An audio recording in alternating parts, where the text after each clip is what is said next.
بسم الله الرحمن الرحيم. ومن أحسن قولا ممن دعا إلى الله وعمل صالحا وقال إنني من المسلمين. السلام عليكم ورحمة الله وبركاته. إن الحمد لله نحمده ونستعينه ونستغفره ونعوذ بالله من شرور أنفسنا ومن سيئات أعمالنا. من يهده الله فلا مضل له ومن يضلله فلا هادي له. وأشهد أن لا إله إلا الله وحده لا شريك له وأشهد أن محمدا عبده ورسوله. يا أيها الذين آمنوا اتقوا الله حق تقاته ولا تموتن إلا وأنتم مسلمون. يا أيها الناس اتقوا ربكم الذي خلقكم من نفس واحدة وخلق منها زوجها وبث منهما رجالا كثيرا ونساء واتقوا الله الذي تساءلون به والأرحام إن الله كان عليكم رقيبا. يا أيها الذين آمنوا اتقوا الله وقولوا قولا سديدا يصلح لكم أعمالكم ويغفر لكم ذنوبكم ومن يطع الله ورسوله فقد فاز فوزا عظيما. أما بعد فإن خير الحديث كتاب الله وخير الهدي هدي محمد صلى الله عليه وسلم وشر الأمور محدثاتها وكل محدثة بدعة وكل بدعة ضلالة وكل ضلالة في النار. أعوذ بالله من الشيطان الرجيم. بسم الله الرحمن الرحيم. إن المسلمين والمسلمات والمؤمنين والمؤمنات والقانتين والقانتات والصادقين والصادقات والصابرين والصابرات والخاشعين والخاشعات والمتصدقين والمتصدقات والصائمين والصائمات والحافظين فروجهم والحافظات والذاكرين الله كثيرا والذاكرات أعد الله لهم مغفرة وأجرا عظيما.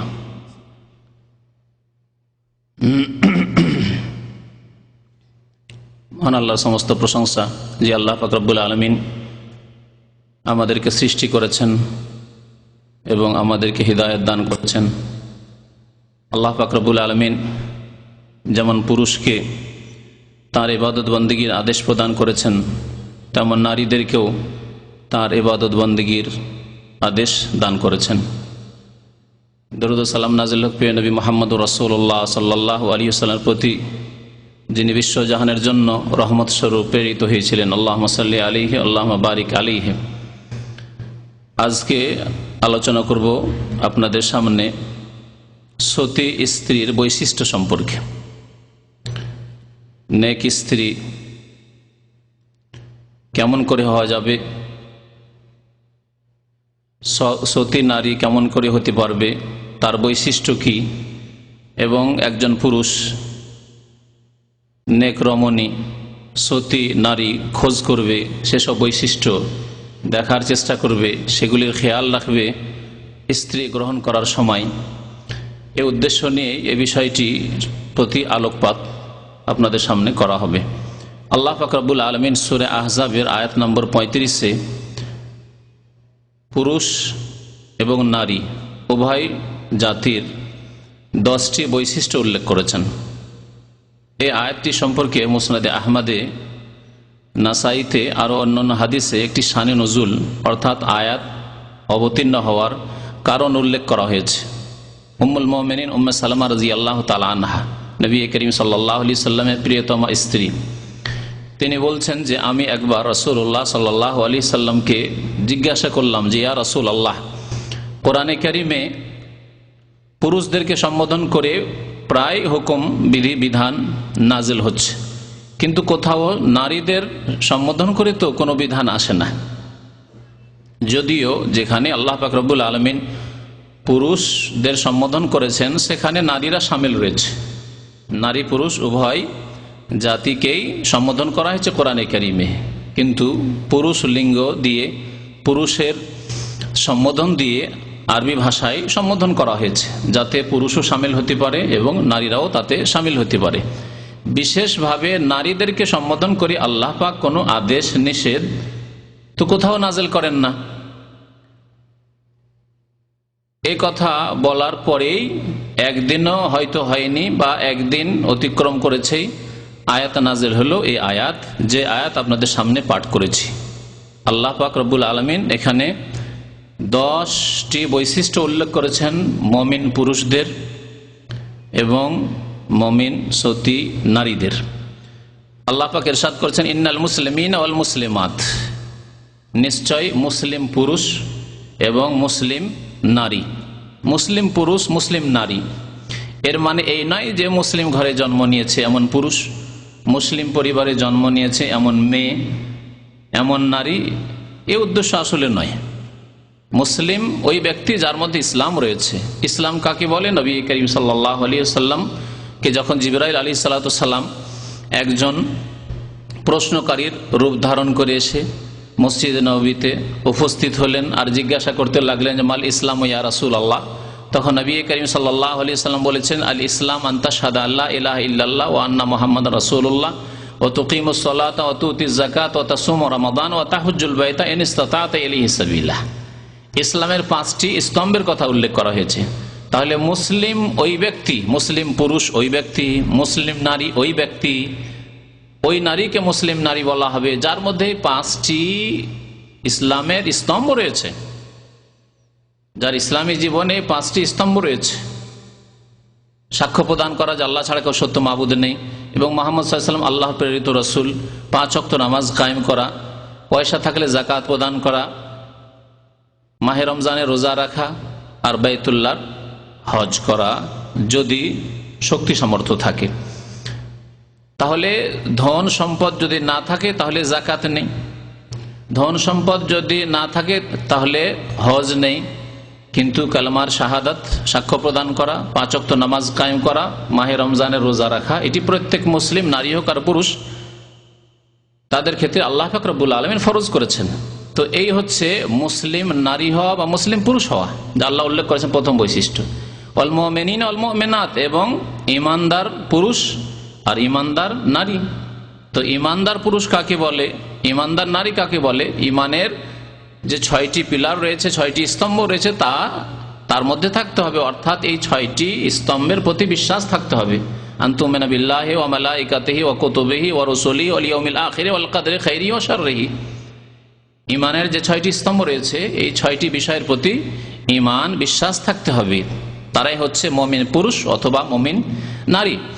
যদি তার একটির প্রতি বিশ্বাস না থাকে তাহলে সে মুমিন নয়। যদিও মুমিন মুসলিম কেন, যদি ধার্মিক ঘরে জন্ম নেই, নামাজের ঘরে জন্ম নেই, হাজি গাজীর ঘরে জন্ম নেই, তারপরেও মুমিন মুসলিম হতে পারবে না যদি এই 6টি স্তম্ভের প্রতি বিশ্বাস না থাকে। ওয়াল কানিতিন ওয়াল কানিতাত, তৃতীয় বৈশিষ্ট্য আল্লাহ পাক বলছেন যে অনুগত পুরুষ এবং অনুগত নারী। অনুগত কার অনুগত হবে? যার আনুগত্যের আল্লাহ আদেশ করেছেন, আল্লাহ পাকের আনুগত্যের আদেশ করেছেন। আতিউল্লাহ, আল্লাহর আনুগত্য করো, ও আতিউর রাসূল, এবং রাসূলের আনুগত্য করো। এই ক্ষেত্রে বিনা কোনো শর্তে, বিনা কোনো কন্ডিশনে, বিনা দ্বিধাদ্বন্দ্বে আল্লাহ এবং রাসূলের আনুগত্য করতে হবে। তারপর আল্লাহ পাক রব্বুল আলামিন আনুগত্য করতে বলেছেন নারীদেরকে স্বামীর, পুরুষদেরকে আনুগত্য করতে বলা হয়েছে রাষ্ট্রীয় নেতার, যারা ইসলামের আলোকে দেশ পরিচালনা করবে। আল্লাহ পাক ফরজ করেছেন নারী হোক আর পুরুষ তাদের আনুগত্য করা, নেতৃস্থানীয় ব্যক্তিদের আনুগত্য করা, নারী হোক বা পুরুষ হোক জনসাধারণ তাদের উপর ফরজ করা হয়েছে তাদের আনুগত্য করবে। আর এই রকমই উলামায়ে কেরাম যারা কোরআন সুন্নাহ মোতাবেক দিক নির্দেশনা দিবে তাদের আনুগত্য করা। সরাসরি কোরআন এবং হাদিস থেকে যেহেতু দিন গ্রহণ করতে প্রত্যেকটি ক্ষেত্রে পারবেন না, হয়তো 2-4-10টি মাসলা মাসাইলের ক্ষেত্রে আপনি পড়ে শুনে পারবেন, কিন্তু সব ক্ষেত্রে সিদ্ধান্ত নিতে পারবেন না আপনি, বরং আপনার মধ্যে সিদ্ধান্ত নেওয়ার যোগ্যতা নেই। সুতরাং আলেম যারা কোরআন এবং সুন্নাহর আলেম তাদের আনুগত্য করতে হবে। তো আনুগত্য যাদের করতে বলা হয়েছে, বড়দের আনুগত্য করা, ছেলের বাবার আনুগত্য করা, মায়ের আনুগত্য করা, মেয়ের বাবা মায়ের আনুগত্য করা। তো অনুগত পুরুষ এবং অনুগত নারী হওয়া, এটি হচ্ছে তৃতীয় বৈশিষ্ট্য যা আল্লাহ উল্লেখ করেছেন। ওয়াস-সাদিকিন ওয়াস-সাদিকাত, সত্যবাদী পুরুষ এবং সত্যবাদী নারী। তাহলে সত্য কথা বলা, সত্য কথা লেখা, সত্য আচরণ করা, পুরুষ হোক বা নারী হোক, এ হচ্ছে একটি বৈশিষ্ট্য সতী নারীদের, সৎ পুরুষদের, ওয়াসসাবিরিন ওয়াসসাবিরাত, এবং ধৈর্যশীল পুরুষ, ধৈর্যশীল নারী, ধৈর্য ধারণ করা, বিপদ আপদ আসলে ধৈর্য ধারণ করা, আল্লাহর দ্বীনের উপর অটল থাকার ক্ষেত্রে ধৈর্য ধারণ করা, পাপ থেকে, গুনাহ থেকে, লোভকে সংযত রাখার দিক থেকে, এইভাবে হিংসা বিদ্বেষ যত রকমের দোষ ত্রুটি রয়েছে এগুলি থেকে বেঁচে থাকার দিক থেকে হচ্ছে ধৈর্য ধারণ করা। এই ধৈর্যের যে 3 প্রকার রয়েছে, যা ধৈর্য সম্পর্কে বিস্তারিত আলোচনায় উল্লেখ করা হয়েছে, ওয়াল খাশিঈন ওয়াল খাশিআত, এবং 6 নম্বরে আল্লাহ পাক বৈশিষ্ট্য উল্লেখ করেছেন যে বিনয়ী পুরুষ, বিনয়ী নারী, বিনয়ী হওয়া অর্থাৎ অহংকারী না হওয়া। বিনয়ী হইতে হবে আল্লাহর সামনে। যে ব্যক্তি আল্লাহর সামনে বিনয়, সেই ব্যক্তি আল্লাহকে সিজদা করে, 5 ওয়াক্ত নামাজ পড়ে, আল্লাহর আদেশ নিষেধ জীবনের প্রতিটি ক্ষেত্রে বাস্তবায়ন করে। আর যেই ব্যক্তি আল্লাহর বিরুদ্ধাচরণ করে, রাসূলুল্লাহ সাল্লাল্লাহু আলাইহি ওয়াসাল্লামের নাফরমানি করে, সেই ব্যক্তি বিনয়ী নয়, সে নাফরমান, সে অহংকারী। আর সবচাইতে বড় অহংকার হচ্ছে আল্লাহ পাকের সামনে অহংকার করা। তারপরে অহংকার হচ্ছে রাসূলুল্লাহ সাল্লাল্লাহু আলাইহি ওয়াসাল্লামের আদর্শের সামনে অহংকার করা, তা অমান্য করা বা তার বাস্তবায়ন না করা, অবজ্ঞা করা। তাহলে মুমিন পুরুষের বৈশিষ্ট্য হচ্ছে, বা মুমিন নারীর বৈশিষ্ট্য হচ্ছে যে তারা বিনয়ী হবে, বিনয়ী পুরুষ এবং বিনয়ী নারী হবে। ওয়াল মুতাসাদ্দিকিন ওয়াল মুতাসাদ্দিকাত, 7 নম্বরে আল্লাহ পাক বলছেন দানকারী পুরুষ এবং দানকারী নারী। আল্লাহ পাক রব্বুল আলামিন যা ধন দৌলত দিয়েছেন তাতে যাকাত তো দেবেন, কিন্তু যাকাত ছাড়াও যেখানে প্রয়োজন রয়েছে দান খেরাত করতে হবে। গরিব মিসকিনকে, ইয়াতিম বিধবাকে, জনকল্যাণমূলক কাজে, মসজিদ মাদ্রাসায়, ইসলামিক যে কোনো প্রতিষ্ঠানে, ইসলামের দাওয়াতের কাজে, ইসলাম প্রচারের কাজে, এইভাবে যতগুলি নেক রাস্তা, সৎ রাস্তা রয়েছে সেখানে দান খেরাত করা। এটি হচ্ছে আরেকটি বৈশিষ্ট্য মুমিন পুরুষ এবং নারীদের।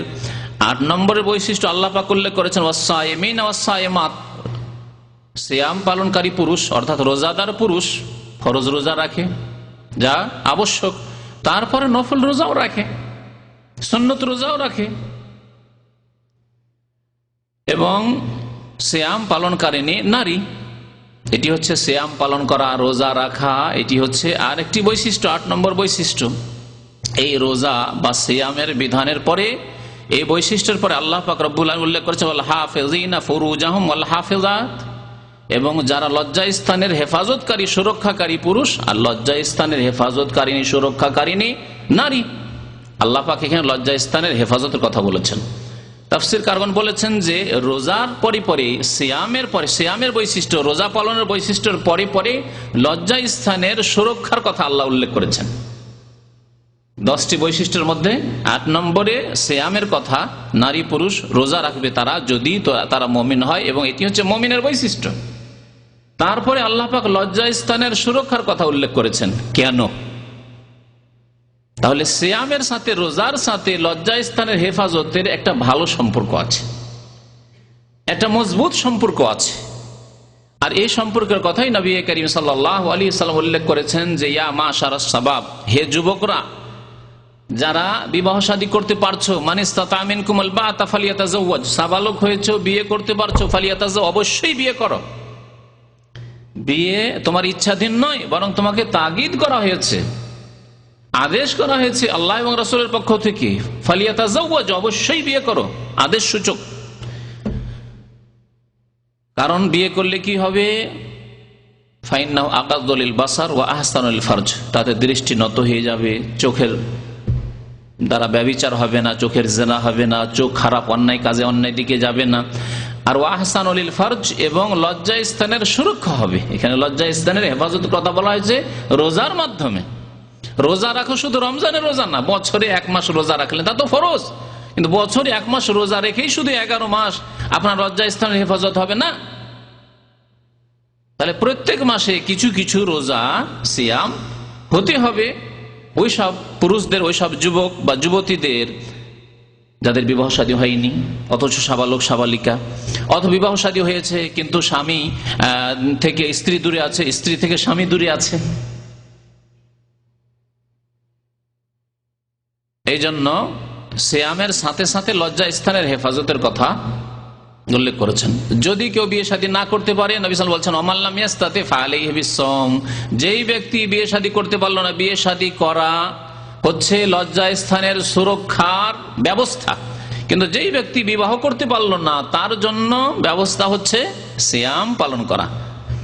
ফাইন্নাহু লাহু ওয়াজাউন, কারণ বেশি বেশি রোজা রাখলে যৌন চাহিদা চাপা থাকবে, যৌন চাহিদা তোমার আয়ত্তে থাকবে। এক্ষেত্রে আল্লাহ পাকের ইবাদত সিয়ামের মধ্যে আপনি বেশ কিছু দিন কাটাচ্ছেন প্রত্যেক মাসে, সোমবার বৃহস্পতিবার, মাসে কমের পক্ষে 3টি রোজা, যা নবী করিম সাল্লাল্লাহু আলাইহি ওয়াসাল্লামের সুন্নাত, প্রত্যেক মাসে এই রোজাগুলি রাখতেন রাসূলুল্লাহ সাল্লাল্লাহু আলাইহি সাল্লাম।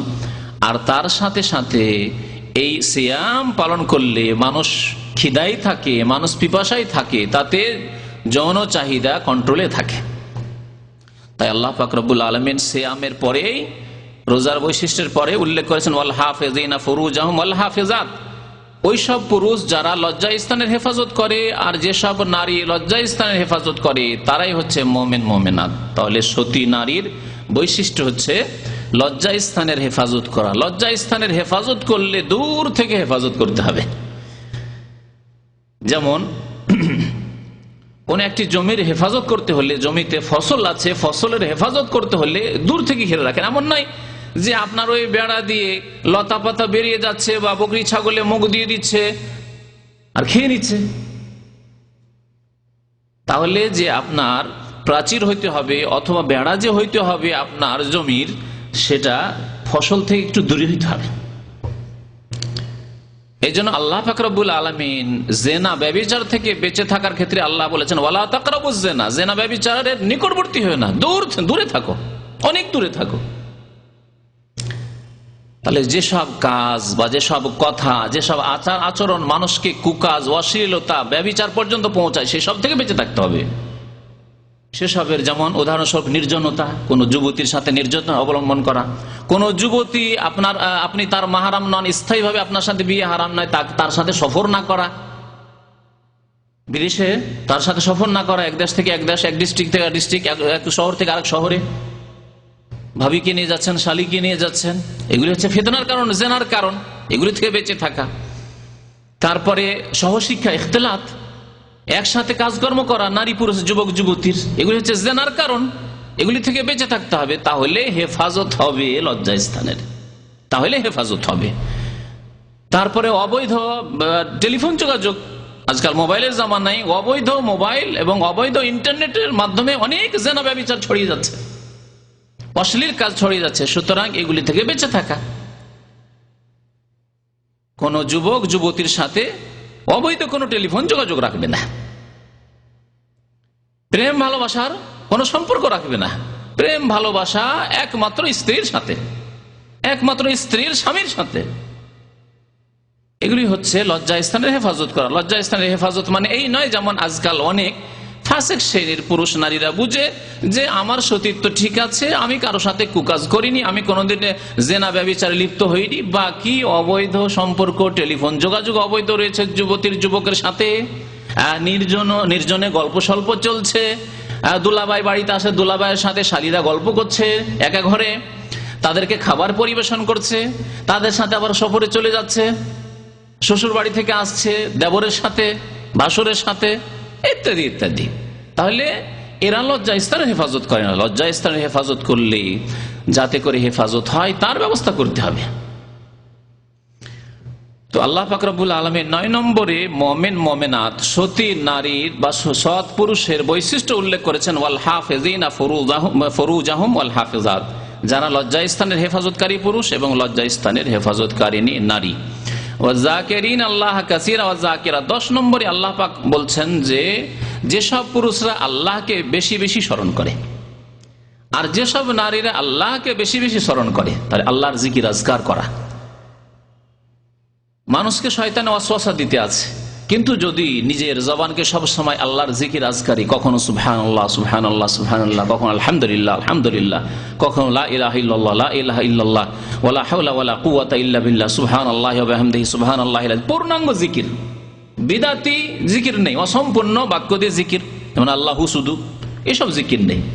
ইল্লাল্লাহ অসম্পূর্ণ কথা, এসব জিকির ইসলামে নেই। জিকির মানে যে সব জিকির, কারণ কোরআনের আয়াতগুলি নবী করিম সাল্লাল্লাহু আলাইহি ওয়াসাল্লামের প্রতি নাযিল হয়েছে, তাহলে তার উপর নাযিল এই জন্যই হয়নি যে তিনি আমল করে দেখাবেন না, তিনি বাস্তবায়ন করে দেখাবেন না, প্র্যাকটিক্যাল করে তিনি দেখিয়েছেন যে এই জিকিরের আয়াতগুলির যে রয়েছে এগুলির অর্থ কি, তিনি আমলে কাজে পরিণত করে দেখিয়েছেন এবং তিনি সাহাবায়ে কেরামদেরকে উৎসাহিত করে দেখিয়েছেন যে কেমন করে জিকির করতে হয়। নবী করিম সাল্লাল্লাহু আলাইহি ওয়াসাল্লাম কখনো আল্লাহু আর হু আর ইল্লাল্লাহ এসবের জিকির শেখাননি, ওই রকমই মুহাম্মদুর রাসূলুল্লাহর জিকির শেখাননি, লা ইলাহা ইল্লাল্লাহ মুহাম্মাদুর রাসূলুল্লাহ এসব জিকির শেখাননি। হ্যাঁ, যখন সাক্ষ্য প্রদান করবেন আপনি তখন বলবেন আশহাদু আল্লা ইলাহা ইল্লাল্লাহ ওয়া আশহাদু আন্না মুহাম্মাদান রাসূলুল্লাহ বা মুহাম্মাদান আবদুহু ওয়া রাসূলুহু। তো আল্লাহ পাকের বেশি বেশি যে পুরুষরা জিকির আজকার করে, যেই নারীরা জিকির আজকার করে তারা হচ্ছে সৎ এবং সতী। এই 10টি গুণ আল্লাহ পাক রব্বুল আলামিন সূরা আহজাবের আয়াত নম্বর 35-এ উল্লেখ করেছেন। আর বেশ কিছু হাদিস সংকলন করে 10-এর বেশি বৈশিষ্ট্য সতী নারীর আমি আপনাদের সামনে পেশ করার উদ্দেশ্যে এখানে নিয়ে এসেছি, আর সেগুলি আপনাদের সামনে পেশ করব।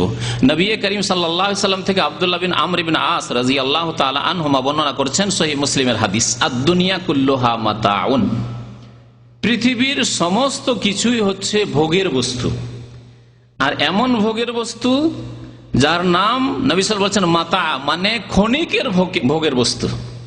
মাতা স্থায়ী ভোগের বস্তুকে বলা হয় না, এমন সামান, এমন ভোগের বস্তু যা কিছুক্ষণের জন্য, কিছু সময়ের জন্য। আর দুনিয়া কুল্লুহা মাতা, দুনিয়ার যা কিছু আছে নেতৃত্ব ক্ষণিকের, দেশ আছে নেতৃত্ব চলে গেছে, যেমন 5 বছর পর পর পাল্টিতে আছে, তার মধ্যেও পাল্টিতে আছে।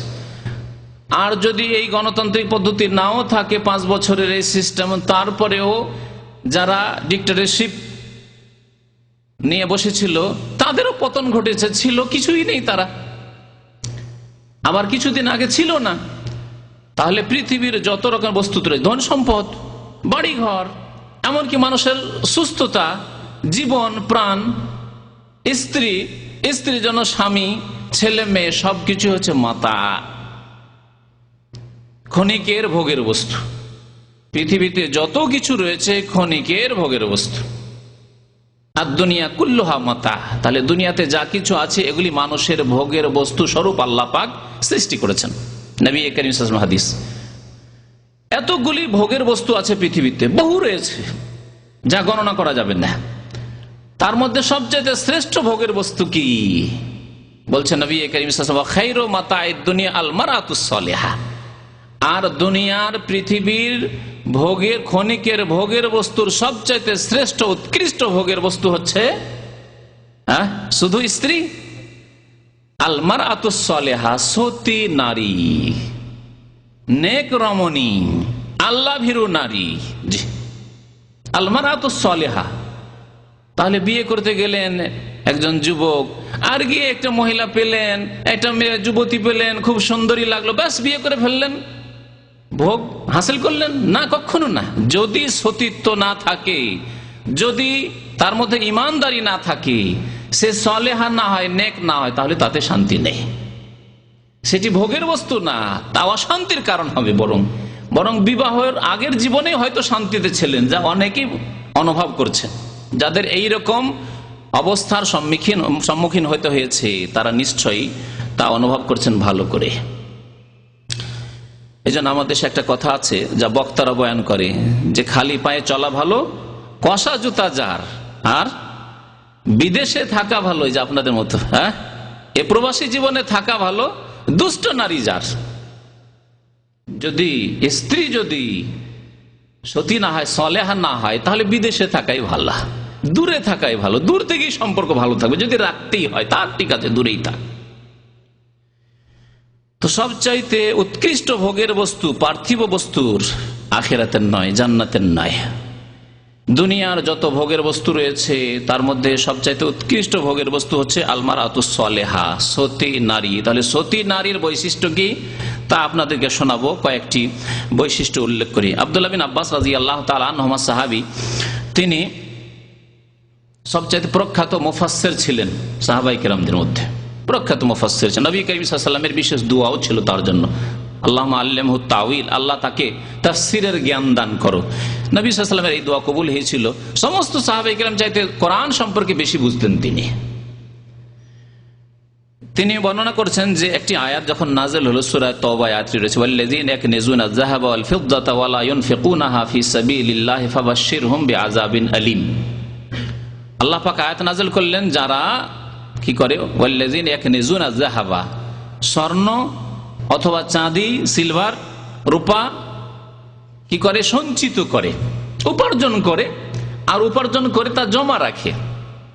ওয়া লা ইউনফিকুনাহা ফি সাবিলিল্লাহ, কিন্তু তারা আল্লাহ রাস্তায় ব্যয় করে না, খরচ করে না, আল্লাহ রাস্তায় ব্যয় করে না। আর তাফসীর হচ্ছে তারা যাকাত দেয় না। কমের পক্ষে শতকরা 2.5% স্বর্ণ হোক আর চাঁদি হোক আর টাকা পয়সা রিয়াল ডলারই হোক, যাকাত দিতে হবে। আল্লাহ পাক যাকাত ফরজ করেছেন। যদি না করে ওয়ালা ইউনফিকুনাহা ফি সাবিলিল্লাহ, যদি আল্লাহ রাস্তায় খরচ না করে, ব্যয় না করে, ফাবাশশিরহুম বিআযাবিন আলীম, আল্লাহ পাক বলছেন তাদেরকে যন্ত্রণাদায়ক শাস্তির সুসংবাদ শুনিয়ে দাও, কঠোর শাস্তির কথা তাদেরকে জানিয়ে দাও। ফাবাশশিরহুম বিআযাবিন আলীম। এই আয়াত যখন নাজিল হলো, সাহাবায়ে কেরামরা বাহ্যিক অর্থ বুঝলেন যে যারা যা কিছু আয় উপার্জন করে নিয়ে আসে আর খেয়ে দিয়ে বেঁচে গেল, তাই তো সঞ্চিত হলো। সারাদিন যা খাওয়া দাওয়া করলেন, বাকিটা যে বেঁচে গেল, মাসের শেষে দেখা গেল বেশ কিছু বেঁচে গেল, এটি হচ্ছে সঞ্চিত। আপনার বছরের শেষে বেশ কিছু সম্পদ বেঁচে গেল, সোনাই হোক আর চাঁদি হোক আর রিয়াল হোক আর ডলার হোক আর টাকাই হোক, বেঁচে গেল। এটাই তো হচ্ছে কানজ, সঞ্চিত বস্তু। আল্লাহ তাদেরকে কঠোর শাস্তির শাসানির কথা বলেছেন, কঠোর শাস্তির ঘোষণা করেছেন আল্লাহ পাক রব্বুল আলামিন। কাবুরা যালিকা আলাল মুসলিমিন, সাহাবায়ে কেরামরা বড়ই পেরেশান হয়ে পড়লেন যে তাহলে তো টাকা পয়সা রাখা যাবে না, খেয়ে দে যা বেঁচে যাচ্ছে তা দান করে দিতে হবে। যাকাত তারা শুধু বুঝেননি, নবী সাল্লাল্লাহু আলাইহি ওয়াসাল্লাম পরে বুঝালেন। ফাকাল ওমর রাদিয়াল্লাহু আনা ওয়াফারজ আনকুম, ওমর ফারুক রাদিয়াল্লাহু তাআলা আনহু তিনি বললেন যে তোমাদের এই দুশ্চিন্তা আমি দূর করে দেব, তোমাদের দুশ্চিন্তা আমি দূর করে দেব। কেমন করে? হ্যাঁ, সহজ ফতোয়া দিয়ে? যেন আমাদের দেশে অনেকে ফতোয়া দেয়, মোরগ খাওয়া ফতোয়া। ফতোয়া খুব মুশকিল ছিল, কিন্তু দাওয়াত দিয়ে দেন আর একটা মোরগ দিয়ে দেন হুজুরকে। এমনি তো কোরআন হাদিস জানে না, তারপরে একটা ফতোয়া দিতে হবে। ফতোয়া আপনার জন্য খুব শক্ত কড়া হয়ে যেত, হয়তো একটু খাওয়া দাওয়া দিয়ে দিলে ফতোয়া হালকা হয়ে যায় অনেক সময়। এটা কোন লুকাবার জিনিস নাই। এক শ্রেণীর লোক এরকম রয়েছে, এরা হচ্ছে পেটের পূজারী। না, এই উদ্দেশ্য নয় যে হালকা ফতুয়া দিয়ে তাদের দুশ্চিন্তা দূর করে দেবেন তিনি, না। বরং আমি এই সম্পর্কে নবী করিম সাল্লাল্লাহু আলাইহি ওয়াসাল্লামকে জিজ্ঞাসা করছি, তোমরা কেন চিন্তা করছো, জিজ্ঞাসা করে আসছি, এবং তোমাদের এই ক্ষেত্রে তোমাদের জন্য একটা সান্ত্বনার ব্যবস্থা করছি। এর অর্থ কি, উদ্দেশ্য কি, আল্লাহ পাক কি চেয়েছেন আমাদের কাছে? আমরা কি সারাদিন খেয়ে দিয়ে কিছু বাঁচাতে পারবো না? গোটা মাসের খরচ খরচা করে কিছু বাঁচাতে পারবো না? এই ছিল সংশয় তাদের, এই ছিল তাদের দুশ্চিন্তা যে কঠোর শাস্তি হবে যদি বাঁচাইতে হবে। যা বাহ্যিক অর্থ বুঝেছি। বলে আমি তোমাদের এই মুসিবত দূর করে দেব। ফান্তালাকা ফাকালা ইয়া নবী আল্লাহ, বেরিয়ে পড়লেন বাড়ি থেকে, নবী সাল্লাল্লাহু আলাইহি ওয়াসাল্লামের দরবারে গেলেন। বলেন, হে আল্লাহ রাসূল, ইন্নাহু কাবুরা আলা আসহাবিকা হাযিহিল আয়া, এই যে আয়াত, যে আয়াত উল্লেখ করলাম, এই আয়াত আপনার সাহাবায়ে কেরামদের উপর বড়ই পেরেশানির কারণ হয়ে গেছে, বড়ই দুশ্চিন্তার কারণ হয়ে গেছে, তাদের ঘুম হারাম হয়ে গেছে। ফাকালা রাসূলুল্লাহ সাল্লাল্লাহু আলাইহি ওয়াসাল্লাম, রাসূলুল্লাহ সাল্লাল্লাহু আলাইহি ওয়াসাল্লাম বললেন, ইন্নাল্লাহ লাম ইয়াফরিজ আয-যাকাতা ইল্লা লিয়ুতাইয়্যিবা মা বাকিয়া মিন আমওয়ালিকুম, আল্লাহ পাক যাকাত তোমাদের উপর এই জন্যই ফরজ করেছেন যাতে করে যাকাত দেওয়ার পরে অবশিষ্ট যে ধন সম্পদ থাকবে, সোনা চাঁদি থাকবে, টাকা পয়সা থাকবে, রিয়াল ডলার থাকবে, তাকে আল্লাহ পাক পাক পবিত্র করতে চান। তার মানে যাকাত দিয়ে দিলে আর সেটি কানজ, সঞ্চিত সম্পদ হবে না, যার জন্য কঠোর শাস্তির কথা বলা হয়েছে। তোমাদের মালধন বাকি যেটা থাকলো, অবশিষ্ট থাকলো, সেটা পাক হয়ে গেল। লিয়ুতাইয়্যিবা মা বাকিয়া মিন আমওয়ালিকুম,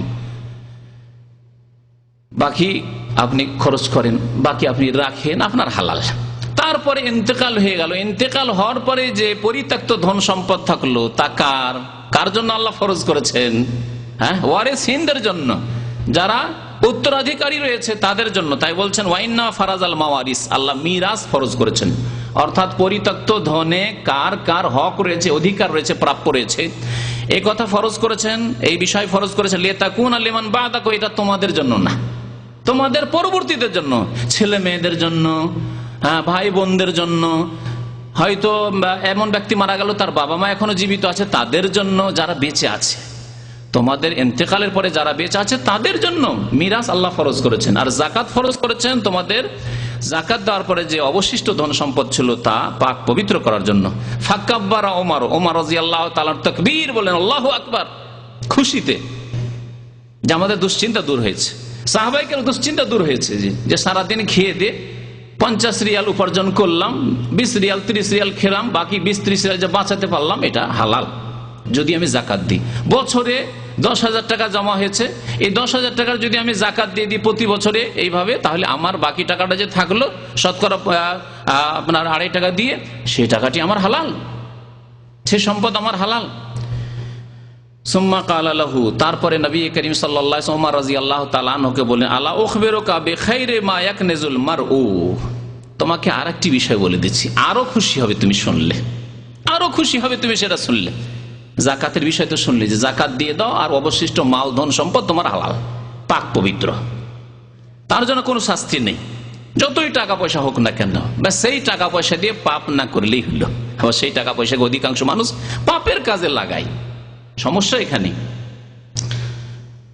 তোমাকে এর চাইতে ভালো সম্পদ বলে দেব কি, যা মানুষ সঞ্চিত করতে পারে। তাহলে টাকা পয়সা সঞ্চিত করা, স্বর্ণ চাঁদি রৌপ্য মুদ্রা স্বর্ণ মুদ্রা এসব সঞ্চিত করা, এটি বড় সম্পদ নয়, মূল্যবান সম্পদ নয়। মূল্যবান সম্পদ সম্পর্কে বলে দেব কি, তা হচ্ছে নবী সাল্লাল্লাহু আলাইহি ওয়াসাল্লাম বলছেন আল মারআতুস সালিহা, সতী নারী। সতী নারী হচ্ছে তোমার জন্য সবচাইতে মূল্যবান সম্পদ। আল্লাহু আকবার।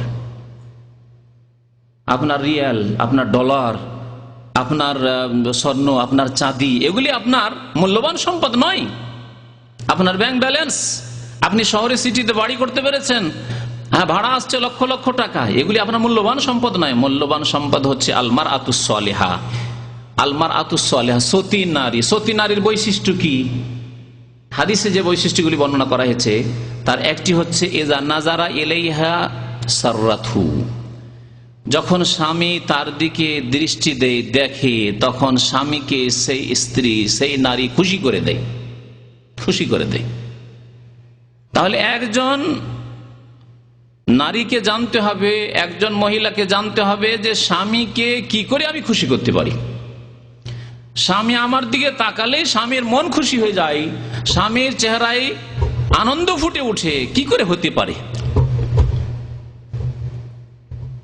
এই ক্ষেত্রে যেইভাবে স্বামী খুশি হয় হালাল উপায়ে, হারামে গিয়ে নয়, অন্যায় কাজ করে নয়, হালাল উপায়ে, বৈধ উপায়ে, জায়েজ কাজ করে যেইভাবে স্বামী খুশি হতে পারে সেইভাবে স্বামীকে খুশি করতে হবে।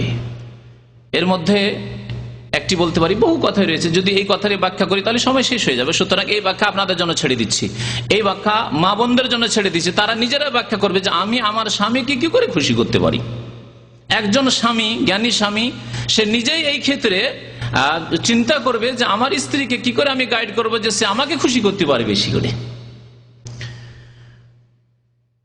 নবী করিম সাল্লাল্লাহু আলাইহি ওয়াসাল্লাম বলেছেন, তাবাসসুমুকা ফি ওয়াজহি আখিকা সাদাকা, তুমি যদি তোমার মুসলিম ভাইয়ের সামনে মুচকি হেসে কথা বলল, হাসি মুখে কথা বললেন, তাতেই সাদকার নেকি পাবেন। মুসলিম ভাই, জাপানের মুসলিম, ফিলিপাইনের মুসলিম, আমেরিকার মুসলিম, ইউরোপের মুসলিম, সারা পৃথিবীর যে কোনো দেশের মুসলিম, মুসলিম ভাই সালাম আলাইকুম, হাসি মুখে কথা বললেন, সাদাকা। তাহলে যে কোনো বিশ্বের মুসলিম যদি হয় আর তার সামনে একটু হাসি মুখে কথা বলেন, তাতেই যদি সাদকা হয়, তাহলে স্ত্রী যদি স্বামীর সামনে যখনই দেখা হইল, বাড়িতে ঢুকতে যাচ্ছেন স্বামী, আর স্ত্রী যেমনই দরজাটা খুললো, হ্যাঁ, বা সামনে যেমনই আসলো, তেমনি হাসি মুখে মুচকি হেসে কথা বলল, তাতে কত বড় সাদকা হবে। যদি এমনি সাধারণ মুসলিম ভাইয়ের সামনে হাসি মুখে কথা বললেই সাদকা হয়, তাহলে স্ত্রী যদি স্বামীর জন্য হেসে মুখে কথা বলে, আর যদি স্বামী যদি হাসি মুখে কথা বলে স্ত্রীর সাথে, তাহলে কত বড় সাদকা হতে পারে। তাহলে হাসি মুখে কথা বলা, হাসি মুখে অভিনন্দন জানানো, ওয়েলকাম করা। তারপর স্ত্রী বাড়িতে আছেন, স্বামী বাইরে থেকে আসছে, গরমের সময় আসছে, তাহলে স্ত্রী এগিয়ে যাবে দরজার দিকে এমন কিছু নিয়ে যাতে স্বামীর মন খুশি হয়ে যায়। বা আজকাল এসির জামানা রয়েছে, ফ্যানের জামানা রয়েছে, আগের জামানায় ছিল যে হাতের পাখা, হাতের পাখার প্রয়োজন ছিল, তাড়াতাড়ি করে পাখা দিয়ে বাতাস করতে শুরু করলো। যদি কারো বাড়িতে বিদ্যুৎ না থাকে খুশি হয়ে যাবে স্বামী। ঠিক আছে, বাড়িতে ফ্যানও রয়েছে, এসিও রয়েছে, কিন্তু অন করা নেই, অফ হয়ে আছে। অফ হয়ে যদি থাকি আর স্বামী ঘেমে আসছে, গরমে দুপুর বেলায় আসছে, গ্রীষ্মকালে, আর স্ত্রী যদি আরামসে বসে থাকে, আসুক সে এসে চালু করুক, তাহলে কি সেই স্বামী খুশি হবে? কখনো খুশি হবে না। তাহলে এইভাবে এগুলি বিষয় চিন্তার রয়েছে, নিজেই চিন্তা করে এগুলি উদ্ঘাটন করা যেতে পারে, বের করা যেতে পারে যে আমার স্বামীকে আমি কি করে খুশি করব।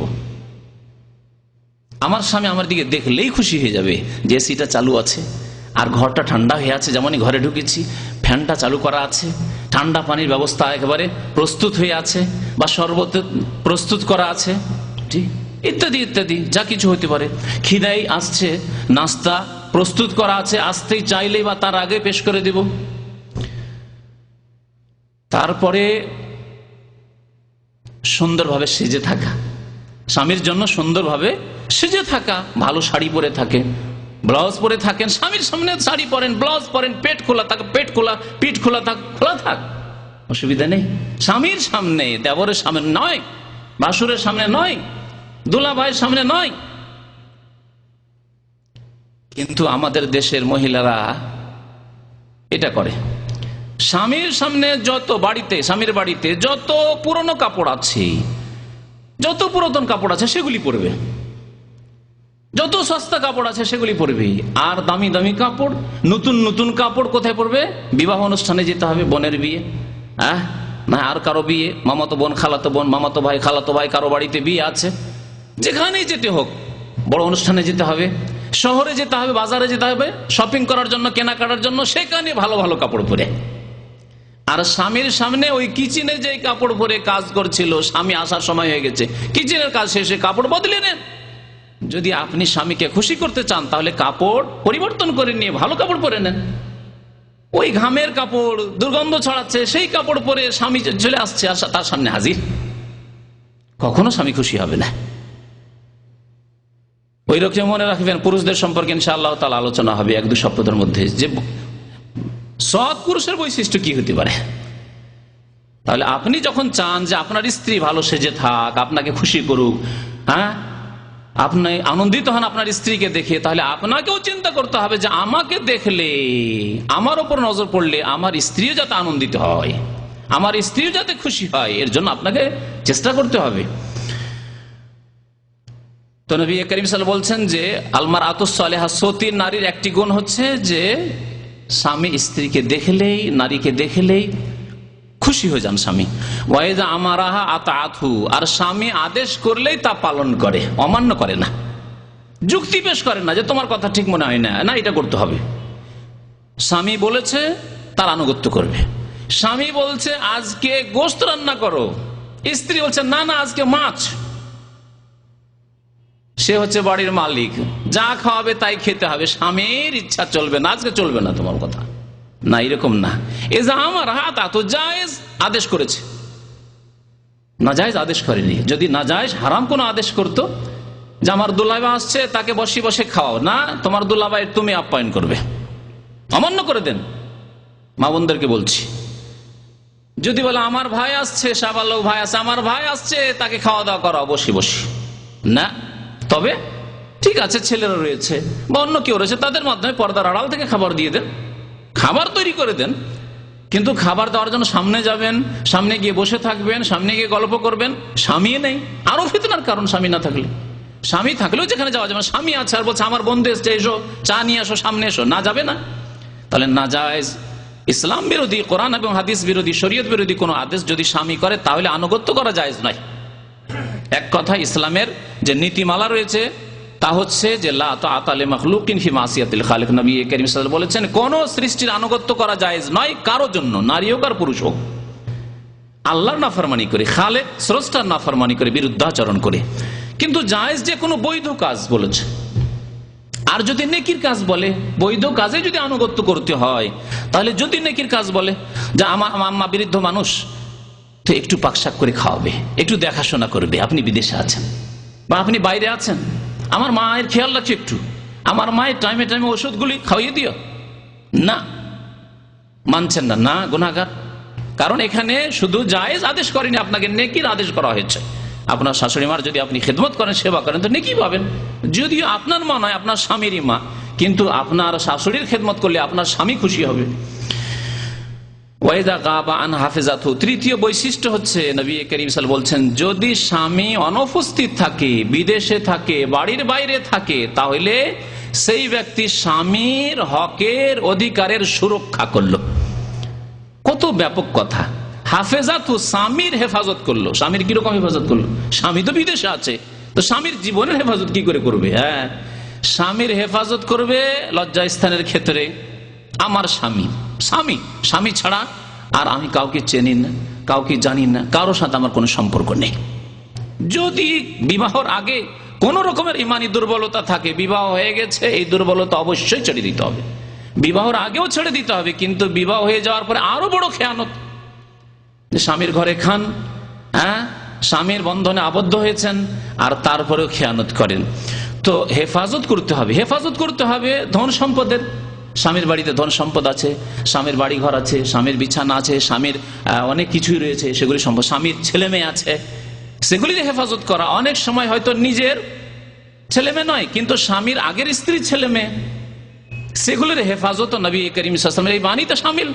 অনেক মহিলারা আছে, হয়তো নামাজ ঠিক আছে, দিনদারি, বাকি অন্যান্য কাজগুলি ঠিক আছে, কিন্তু স্বামীর হয়তো আগের স্ত্রী মারা গেছে, অথবা আগের স্ত্রী কোনো কারণে ছেড়ে দিয়েছে, তার ছেলে মেয়ে আছে, ওই ছেলে মেয়েগুলি দেখাশোনাই করে না, আর করলেও নিজের ছেলের মতো দেখে না। অনীহা ভাব, অভক্তি। স্বামী থাকলে তো খুব আদর করে হয়তো স্বামীকে দেখাবার জন্য, কিন্তু যখন স্বামী নেই তখন সেই ছেলে মেয়েগুলির যত্ন করে না। গুনাহগার হইতে হবে, স্বামীর হেফাজত করতে হবে। এর মধ্যে এই অর্থগুলি শামিল যেগুলি বললাম খুব সংক্ষেপে। আবু দাউদের হাদিস, নবী করিম সাল্লাল্লাহু আলাইহি সাল্লামকে একবার আবু হুরায়রা রাদিয়াল্লাহু তাআলা আনহু বলছেন যে, জিজ্ঞাসা করা হলো, সাহাবারা জিজ্ঞাসা করলেন যে, আইয়ুন নিসাই খায়রুন, কোন মহিলা সবচাইতে উত্তম, ভালো, কোন মহিলা, কোন নারী সবচাইতে ভালো? নবী করিম সাল্লাল্লাহু আলাইহি সাল্লাম কয়েকটি গুণ বর্ণনা করেছেন, যার বেশ কিছু উল্লেখ হয়ে গেছে। তার মধ্যে একটি হচ্ছে আল্লাতী তাসুররুহু ইযা নাজার, স্বামী দেখলে যেন স্বামীকে খুশি করে দেয়, সে স্বামীকে খুশি করতে পারে। ওয়াতুতিউহু ইযা আমার, আর স্বামী আদেশ করলে তার যেন আনুগত্য করে। ওয়ালা তুখালিফুহু ফি নাফসিহা ওয়া মালিহা, এবং স্বামীর যাতে করে বিরুদ্ধাচরণ না করে নিজের জীবনের ক্ষেত্রে, নিজের প্রাণের ক্ষেত্রে, নিজের মান ইজ্জত আবরুর ক্ষেত্রে, নিজের লজ্জাস্থানের ক্ষেত্রে এবং ধন সম্পদের ক্ষেত্রে। এখানে মালেহা বলা হয়েছে, মানে ধন সম্পদ ও মহিলার, স্ত্রীর, স্ত্রী ধন সম্পদ, তবুও স্বামীর নাফরমানি, বিরুদ্ধাচরণ করবে না, অর্থাৎ স্বামীর ওই ক্ষেত্রে পরামর্শ নেবে। তাহলে যদি স্ত্রীর ধন সম্পদ হওয়া সত্ত্বেও স্বামীর পরামর্শ নেওয়ার আদেশ নবী সাল্লাল্লাহু আলাইহি ওয়াসাল্লাম করেন, তাহলে যদি ধন সম্পদ স্বামীর হয়, স্বামী বিদেশ থেকে টাকা পয়সা পাঠাচ্ছে, স্বামী আয় উপার্জন করে নিয়ে আসছে, বাড়িতে যা কিছু আছে সব স্বামীর উপার্জিত, স্ত্রীর নয়, মালিক স্বামী। আর আসলো বোন, আসলো বোনকে দিয়ে দিল ইচ্ছা মতো, ভাই আসলো ভাইকে দিয়ে দিল। হ্যাঁ, ভাই বোনেরা যখন আসে তখন তাদের আদর আপ্যায়ন আর তাদের জন্য খরচ করা ব্যয়বহুল, ব্যয়বহুল, তাদের জন্য এই করো সেই করো। কিন্তু যদি স্বামীর ভাই আসে, স্বামীর বোন আসে, খোঁজ খবরই নেই। কিছু এরকম মহিলারা আছে, আমরা দেখেছি আমাদের জীবনে এইরকম বেশ কিছু মহিলার খোঁজ খবর, হ্যাঁ, গ্রামে শহরে আশেপাশে পাড়া প্রতিবেশীর, যে স্বামী স্ত্রীর জীবনে যখন দাম্পত্য জীবনে এসেছেন তখন আপনার আত্মীয় স্বজন দুই রকম আসবে। এক আসবে স্বামীর আত্মীয় স্বজন, স্বামীর ভাই বোনেরা আসছে, স্বামীর ভাগ্নেরা আসছে, ভাগ্নিরা আসছে। আর এক হচ্ছে যে স্ত্রীর ভাই আসছে, স্ত্রীর ভাইয়ের স্ত্রী আসছে, স্ত্রীর বোনেরা আসছে, বোনের ছেলেরা আসছে, ভাইয়ের ছেলেরা মেয়েরা আসছে। তাদের জন্য খাতিরের শেষ নেই, কারণ খাওয়া দাওয়ার চাবিকাঠি স্ত্রীর হাতে। আপনি বাইরে আয় উপার্জন করেন, কি খাওয়াচ্ছে না খাওয়াচ্ছে, কি দিচ্ছে না দিচ্ছে, খোঁজ খবর রাখেন না। ভিতর এইদিকে খুব ভালো ভালো দিচ্ছে। নিজের আত্মীয় স্বজন যখন আসছে, ভাইয়ের বাড়ি থেকে, বোনের বাড়ি থেকে কেউ আসছে, আর যখন স্বামীর ভাইয়ের কেউ এলো, স্বামীর বোনের কেউ আসলো, তখন খোঁজ খবর নিতে চাই না, ডাল ভাত দিয়ে। খাওয়া দাওয়া করিয়েছ? হ্যাঁ করিয়েছি। ভালো করে যত্ন করেছ? হ্যাঁ করেছি। না, এরকম করবেন না। স্বামীর ধন সম্পদ থাকলে আরো বেশি তার হেফাজত করতে হবে, আরো বেশি তার আনুগত্য করতে হবে, বিরুদ্ধাচরণ চলবে না, কারণ এর মালিক, ধন সম্পদের মালিক স্বামী, আপনি নন। আর এমনকি যদি স্ত্রীরও ধন সম্পদ হয়, স্ত্রীর কাছে টাকা পয়সা থাকতে পারে, বাবার বাড়ি থেকে হোক, বা তার ব্যক্তিগত ধন সম্পদ আছে, বা মহারানা যে পেয়েছে তা আছে, সে সম্পর্কেও স্বামীর পরামর্শ নেওয়া ভালো।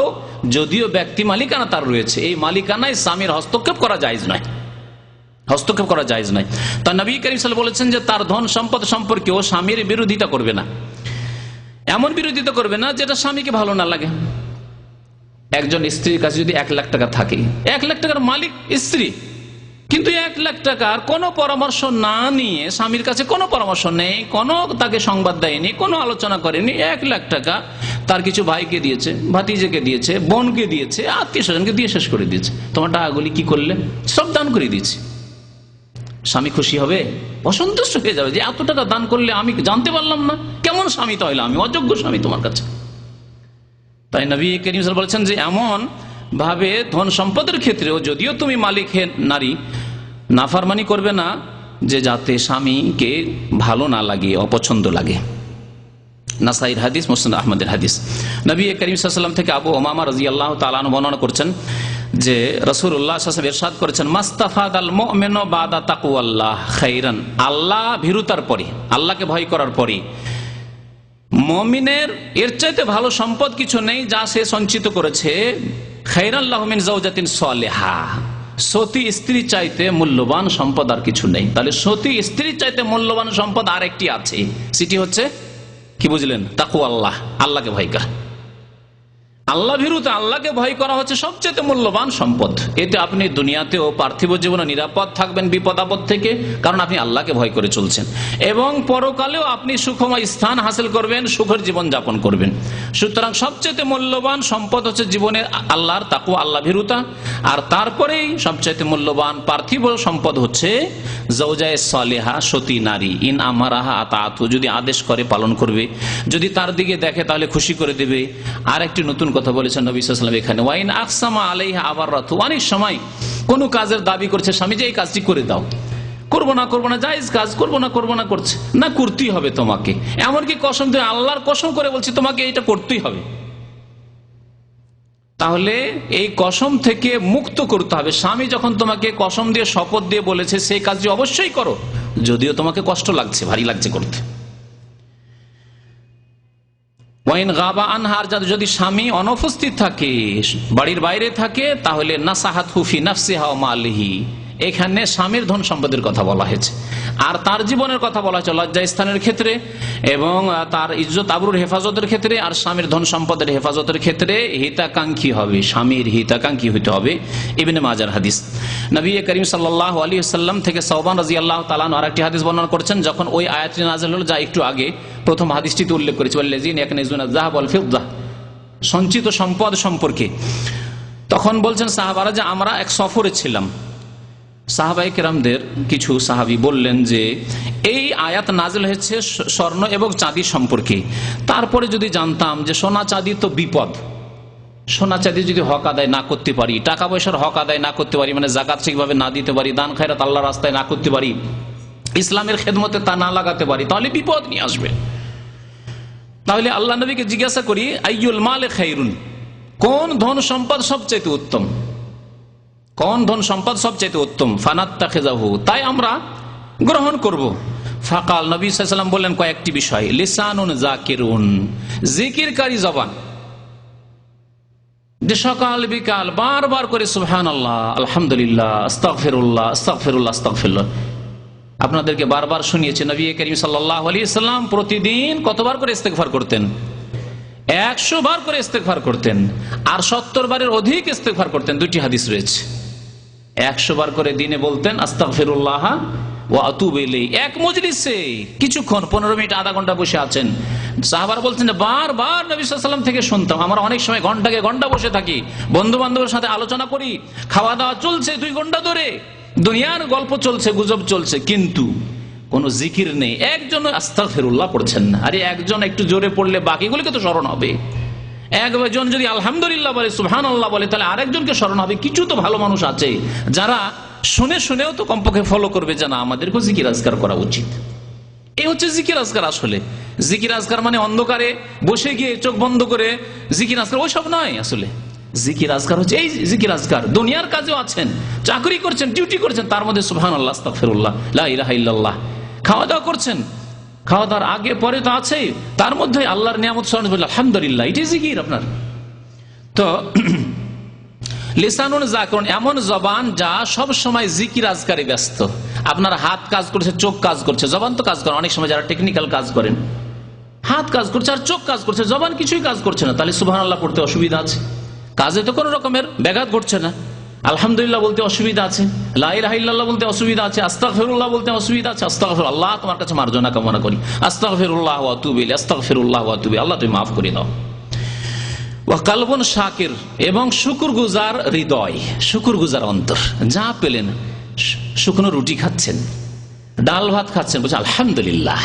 ওহ, একজন লোক গোস্ত খেয়ে, মাছ খেয়ে, পোলাও খেয়েও এত খুশি না, এত আরাম পায় না, যে আপনি ডাল ভাত খেয়ে আপনি আরাম পাচ্ছেন, কারণ অন্তর আপনার শুকরিয়া আদায় করছে। আলহামদুলিল্লাহ, আমি তো ভাত পেয়েছি। অনেক গরিবের বাড়িতে ভাতের ব্যবস্থা নেই, অনাহারে আছে, রান্নার ব্যবস্থা নেই।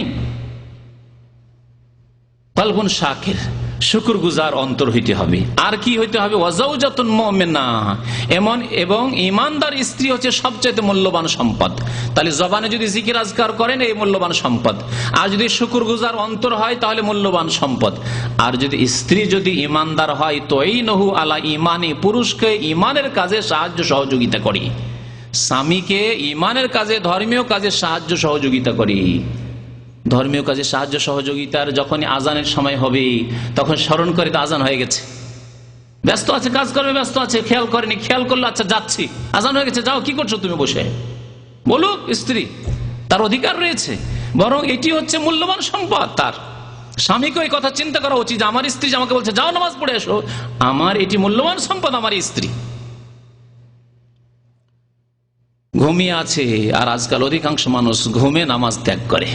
যারাও নামাজি, তাদের অধিকাংশ নামাজে গাফিলতি, এবং নামাজের জবাবদাহি করতে গিয়ে আল্লাহর দরবারে আসামি হয়ে যাবে ফজরের নামাজে, আসামি হয়ে যাবে ফজর নামাজে। সুবহানাল্লাহ।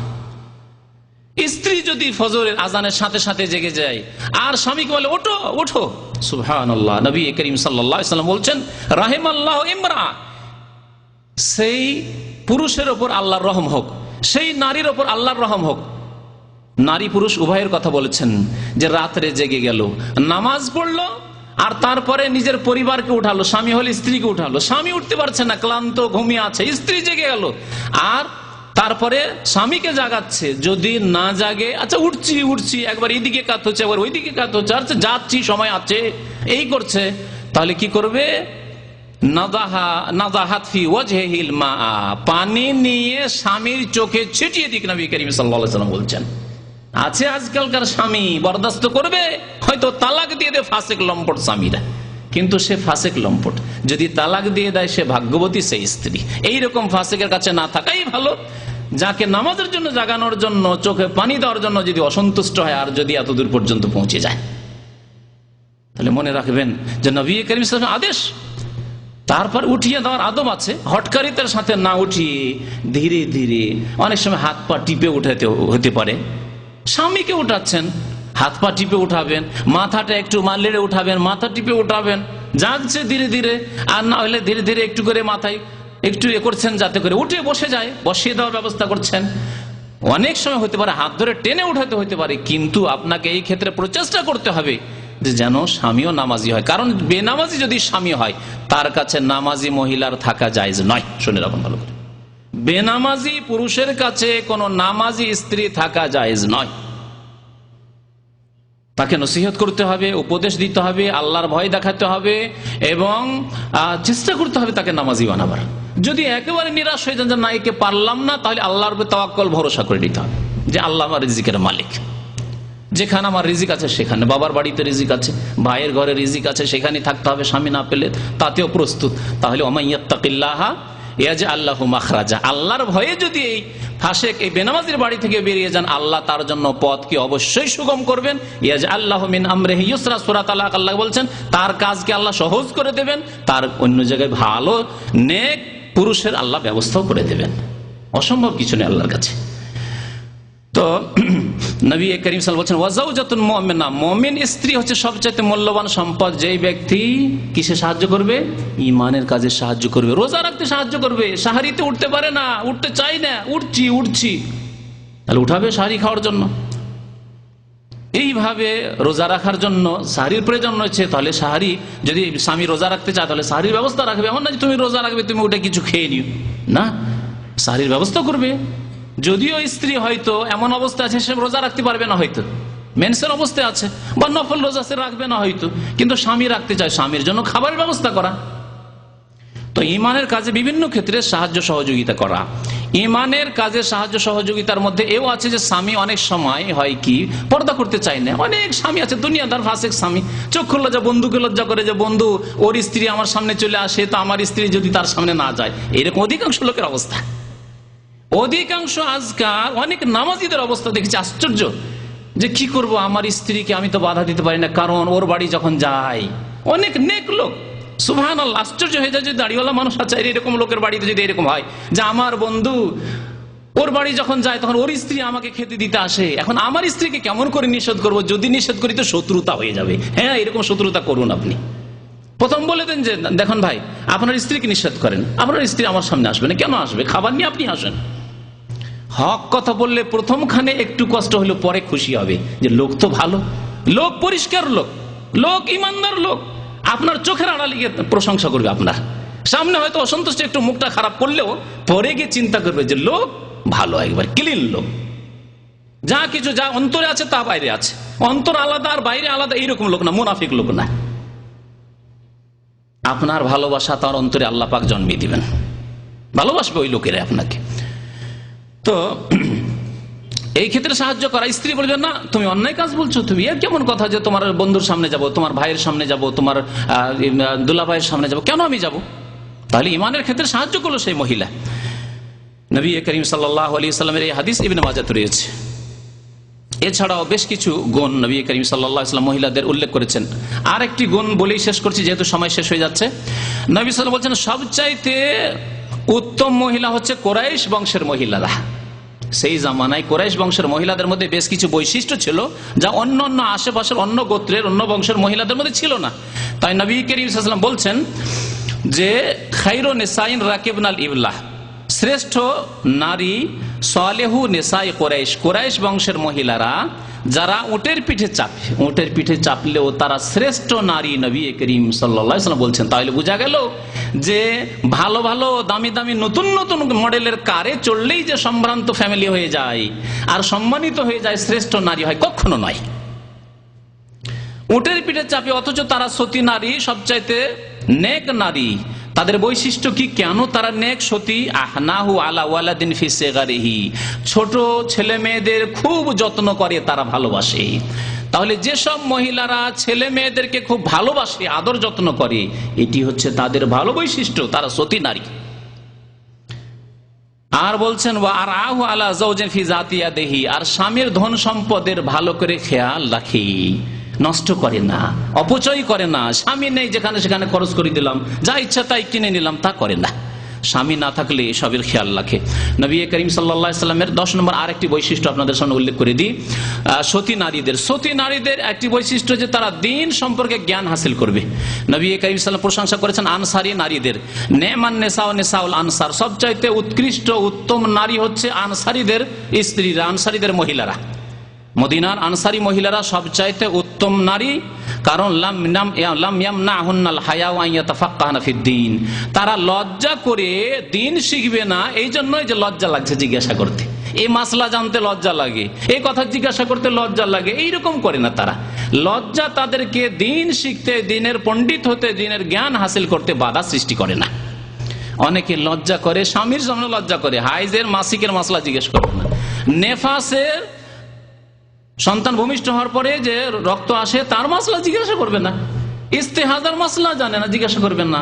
এমনকি স্বপ্নদোষ, পুরুষদের যেমন স্বপ্নদোষ হয় মহিলাদের স্বপ্নদোষ হয়, অনেক মহিলারাও জানে না, কারণ তাদের কম হয়, পুরুষদের বেশি হয়। সুতরাং পুরুষ একটা সাবালক হলে জানে যে পুরুষদের স্বপ্নদোষ হয়, মহিলারা অনেকেই জানে না। প্রথম যখন এই মাসলা জিজ্ঞাসা করেন উম্মে সুলাইম রাদিয়াল্লাহু তাআলা আনহা, তখন অনেক সাহাবী মহিলারা আশ্চর্য হচ্ছিলেন, এই কেমন কথা জিজ্ঞাসা করলো যে মহিলাদের আবার স্বপ্নদোষ। কিন্তু উম্মে সুলাইম আনসারী মহিলা লজ্জা না করে রাসূলুল্লাহ সাল্লাল্লাহু আলাইহি ওয়াসাল্লাম সামনে এসে জিজ্ঞাসা করেছে, ইয়া রাসূলুল্লাহ, যদি কোনো মহিলার স্বপ্নদোষ হয়ে যায় তাহলে কি গোসল করতে হবে? নবী সাল্লাল্লাহু আলাইহি ওয়াসাল্লাম উত্তর দিলেন, নাম ইজা রাআতিল মা, যদি তারা দেখে যে কাপড় ভিজে আছে, পানি আছে, তাহলে। স্বপ্নদোষ দেখা মানে স্বপ্নে সহবাস দেখলো, স্বামীর সাথে হইতে পারে, অনেক সময় অন্য কারোর সাথে হইতে পারে, এ তো নিজের এখতিয়ারে নেই। স্বপ্নে কোনো কিছু দেখা এটা তো নিজের এখতিয়ারে নেই। তারপরে যদি দেখে যে না বীর্যপাত হয়েছে, তাহলে গোসল ফরজ, যেমন পুরুষের উপর। কেউ স্বপ্ন দেখলো আর স্বপ্ন দেখার পরে বীর্যপাত হয়ে গেছে, পুরুষের উপর যেমন গোসল ফরজ তেমন নারীদের উপরও গোসল ফরজ, নবী করিম সাল্লাল্লাহু আলাইহি ওয়াসাল্লাম শিখিয়েছেন। আর তারপরে প্রশংসা করেছেন আনসারী মহিলাদের। তাহলে বোঝা গেল এই হাদিস দ্বারা যে যেসব মহিলার দিন শিখতে আগ্রহী, ইসলাম সম্পর্কে জ্ঞান হাসিল করতে আগ্রহী, তারা শ্রেষ্ঠ, তাদের প্রশংসা করেছেন। এইটি হচ্ছে সতী নারীর বৈশিষ্ট্য। এবং মহিলারা শিরক থেকে বেঁচে থাকবে, তাই নবী করিম সাল্লাল্লাহু আলাইহি ওয়াসাল্লাম এই দিয়ে শেষ করছি। নবী সাল্লাল্লাহু আলাইহি ওয়াসাল্লাম মহিলাদেরকে কবরে যেতে নিষেধ করেছেন, মাজারে নয়, যেগুলো শিরকের আড্ডা সেগুলি তো নয়, কবরও জিয়ারত করতেও নিষেধ করেছেন। বাবার কবর, ভাইয়ের কবর, স্বামীর কবর যখন তখন যাবে না। জীবনে একবার দেখে নিয়েছে, যদি না দেখে থাকে, বিদেশে ছিল হয়তো, ব্যাস যথেষ্ট। কিন্তু মহিলারা কবর জিয়ারত করতে যাবে, তাদেরকে নবী করিম সাল্লাল্লাহু আলাইহি ওয়াসাল্লাম নিষেধ করেছেন, বরং লানত, অভিশাপের কথা বলেছেন। লানাল্লাহু যাওয়ারাতিল কবর, যেসব মহিলারা কবর জিয়ারত করে, কবর দেখতে যায়, তাদের উপর আল্লাহর অভিশাপ রয়েছে, আল্লাহর লানত রয়েছে, আল্লাহর রহমত থেকে বঞ্চিত। কি জন্য? এই জন্য যে মহিলাদের দ্বারা শিরক খুব সহজে হয়ে যেতে পারে। তাহলে এই মহিলারা যদি মাজারে যায়, আমি কয়েকটা মাজারে গিয়ে দেখেছি যে মহিলারা সবচেয়ে বেশি শিরিক করে, সেজদা করা, তারপরে তেনা বাঁধা, মাজারে গিয়ে তেনা বাঁধছে, তেনা জালিতে, এগুলি পুরুষরা খুব কম করে, মহিলারাই বেশি করে। তারপরে মান্নত করা, মাজারে নয় মান্নত করা, মান্নতগুলি সব আল্লাহ ছাড়া অন্যের জন্য, কবর মাজারের জন্য, এগুলিও মহিলারা করে। মহিলাদের দ্বারা শিরক বেশি হয়, তাই নবী করিম সাল্লাল্লাহু আলাইহি ওয়াসাল্লাম শিরক থেকে সতর্ক করার জন্য, শিরকের কাছেই যেতে দিও না, কবরের কাছেই যেতে দিও না। কাঁচা কবরে যদি যেতে না দেওয়া হয়, তাহলে পাকা কবর, যেগুলি শিরকের স্থানে পরিণত হয়েছে, মন্দিরের মতো অর্থাৎ মাজার, সেগুলিতে যাওয়া মোটেই জায়েজ নয়, না পুরুষের জন্য জায়েজ, না মহিলার জন্য জায়েজ। কারণ সেখানে গেলে শিরকে লিপ্ত হওয়ার আশঙ্কা রয়েছে। আল্লাহ পাক রব্বুল আলামিন যেন আমাদেরকে সৎ হওয়ার তৌফিক দান করেন, আমাদের মহিলাদেরকে যেন সতী করে দেন, আমাদের মহিলাদেরকে নেক হওয়ার যেন তৌফিক দান করেন। নেক মহিলা হওয়ার যেসব বৈশিষ্ট্য আল্লাহ এবং তার রাসূল বলেছেন, সেগুলি আমাদের মহিলাদের মধ্যে আল্লাহ পাক রব্বুল আলামিন যেন পয়দা করে দেন। আল্লাহ পাক রব্বুল আলামিন আমাদের যেন অতীতের গুনাহ খাতা মাফ করে দেন। আল্লাহ পাক রব্বুল আলামিন আমাদের দুনিয়াতেও যেন সুখী করেন, আখিরাতেও যেন সুখী করেন। আল্লাহ পাক রব্বুল নারী পুরুষ সমস্ত মুসলিম মুসলিমাত মুমিন মুমিনাত সবাইকে যেন আল্লাহ পাক রব্বুল আলামিন জান্নাতুল ফিরদাউস দান করেন, 5 ওয়াক্ত নামাজের হেফাজত করার তৌফিক যেন দান করেন। আল্লাহ পাক রব্বুল আলামিন আমাদের যেন মান ইজ্জতের দুনিয়াতেও হেফাজত করেন, আর আখিরাতেও আল্লাহ পাক রব্বুল আলামিন তার আযাব থেকে, শাস্তি থেকে আমাদের হেফাজত রাখেন। আমিন। ওয়া সাল্লাল্লাহু আলা নবিয়িনা মুহাম্মদ ওয়া আলা আলিহি ওয়া সাহবিহি আজমাইন।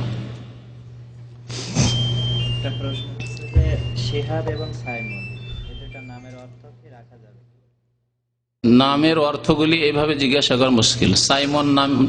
সাইমন নাম কোন আরবি শব্দ নয়, তবে সায়েমুন যদি হয় তো সায়েম মানে রোজাদার, সায়েম শুধু রাখেন, সাইমন না রেখে। সাইমন এইসব নাম, মন্টুন, এই দিয়ে যে নামগুলি সব ওই খ্রিস্টানদের অনুকরণে এইসব নাম আসছে, সুতরাং ওই রকম নাম রাখিয়েন না। আচ্ছা, আমাদের বাঙালি সমাজে একটা আজকাল যে মানে প্রবণতা দেখা যাচ্ছে, সেটা হচ্ছে নতুন আজব নাম হইতে হবে, যেই নাম দেশে নেই, গোটা বাংলাদেশে যদি খুঁজে না পাওয়া যায়। এ কেন? আরে আয়েশা নাম ভালো লাগে না, ফাতেমা ভালো লাগে না, ঘরে ঘরে ফাতেমা আর আয়েশা, ফাতেমা আর আয়েশা আর আসমা, ওইসব নাম ভালো লাগে না। এমন নাম হয়তো গোটা দেশে যাতে খুঁজে না পাওয়া যায়, ডিস্ট্রিক্টে দূরের কথা, তাই না? এইরকম প্রবণতা কেন? নবী সাল্লাল্লাহু আলাইহি ওয়াসাল্লাম সাহাবায়ে কেরামদের আব্দুল্লাহ, মোহাম্মদ, আহমদ, দেখেন আরবদের মধ্যে ঘরে ঘরে আহমদ, আব্দুল্লাহ, বাপ বেটা, চাচা ভাতিজা, সব একরকম নাম। অসুবিধা আছে কিছু? না, মান সম্মান তাতে কমে যাচ্ছে। এই প্রবণতা আসলে। তারপরে গায়ের মুসলিমদের, ইহুদি খ্রিস্টান হিন্দুদের অনুকরণ, বাবুল হিন্দুর নাম, মুসলমানের নাম। কেন এরকম হবে? হ্যাঁ, বুলবুল মুসলমানের নাম, হিন্দুর নাম। স্বপন মুসলমান নাম, হিন্দুর নাম। তাহলে চিহ্নিত নামেও কমপক্ষে চিহ্নিত হওয়া উচিত। মোহাম্মদ, আহমদ, আমাদের আগের বেশি দূরে যান না, বাপ চাচা দাদাদেরকে দেখুন, তারা কমপক্ষে নামের সাথে লাগতেন মোহাম্মদ, হাবিবুর রহমান, যাতে চেনা যায় যে না আসলে মুসলমান। তাহলে আপনার নামটা একটু আরবি রাখেন, ইসলামিক নাম রাখেন, যাতে বোঝা যায় যে নামটা মুসলমানের, হিন্দুর নাম না, ইহুদির নাম না, খ্রিস্টানের নাম না। কেউ যদি রাখেন লাভলি আর ফেন্সি, হ্যাঁ, আর ডলফিন, এসব যদি নাম রাখেন, তাহলে কি ইহুদি খ্রিস্টানে তারা এইরকম নাম রাখে, আপনি ওই রকমই রাখেন। তো সাইমন নাম রাখবেন না। বাকি কথা হইল আরেকটি নাম কি? শেহাব। শেহাব, শেহাব বলা হয় উজ্জ্বল নক্ষত্রকে বলে। শেহাবুন সাকিব কোরআনে রয়েছে। শেহাবুদ্দিন আমাদের দেশে নাম রাখে, শেহাবুল ইসলাম, শেহাবুদ্দিন, শুধু শেহাব রাখেন, অসুবিধা নেই। প্রজ্বলিত বা উজ্জ্বল নক্ষত্র, অসুবিধা নেই। আমার বড় ছেলের আকিকা করে না, এখন দুই ছেলের আকিকা একসাথে করতে চাই গরু দিয়ে, কিভাবে? আকিকার মাসলা হচ্ছে যে আকিকা সপ্তম দিনের সুন্নত। হাসান হোসেন রাদিয়াল্লাহু তাআলা আনহুমার আকিকা নবী সাল্লাল্লাহু আলাইহি ওয়াসাল্লাম সপ্তম দিনে করেছেন, এটা হচ্ছে সুন্নত। আকিকার আরেকটি সুন্নত হচ্ছে খাসি বকরি দিয়ে, দুম্বা দিয়ে, ভেড়া ভেড়ি দিয়ে, এইগুলি দিয়ে করা সুন্নত। ছেলে হলে দুইটি আর মেয়ে হলে একটি। আকিকা গরুতে করা সুন্নত নাই। আর গরুতেই যদি করতে হয় চান তো তাবেইনদের জামানায় কেউ, সাহাবায়ে কেরামের জামানায় না, তাবেইনদের জামানায় কেউ কেউ করতেন গোটা গোটা গরু দিয়ে। তো ছেলে হলে দুটো গরু দেন আর মেয়ে হলে একটা গরু দেন, ভাগা নয়। ভাগা এক শ্রেণীর আলেমদের ইজতিহাদি ফতুয়া, মানে তাদের জ্ঞানগত ফতুয়া, আসলে এর কোনো বেস নেই, ভিত্তি নেই কোরআন হাদিসের উপর। সুতরাং গরুর ভাগায় আকিকা দেবেন না। জি, সাল্লাল্লাহু আলা নবিয়িনা মুহাম্মদ ওয়া আলা আলিহি ওয়া সাহবিহি আজমাইন।